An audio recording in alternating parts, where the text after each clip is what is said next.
Wanakuona kama wewe utafanana naye. Kwa kitu kama usilalamike. Kwa ukipokea useme jamani mimi napitia wakati mgumu, hamna, umejitakia mwenyewe.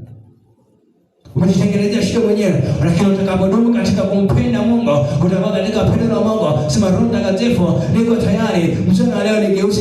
Roho Mtakatifu, nirekebishe. Roho Mtakatifu, wewe unafanya njia pasipo na njia. Kwa nini hapa sikubaliki? Kwa nini hapa sina kibali? Naomba kibali kije juu ya maisha yangu. Kwa nini ninahangaika? Kwa nini sina amani? Kwa nini sina furaha? Utakapoanza kutengeneza, utakapoanza kuomba, maana Mungu atakuletea nini? Atakuletea neema ya kuweza kushinda. Lakini ukikaa kimya, usipozungumza, utabaki kama ulivyo. Maana upewe lazima useme. Unaweza kupewa lazima upewe. Useme ya kwamba Roho Mtakatifu nimekuja, sasa nahitaji. Kwa nini usipewe? Hauzungumzi, hautapokea. Utakusana na wenzako. Kila siku wewe ni mtu mchukiza.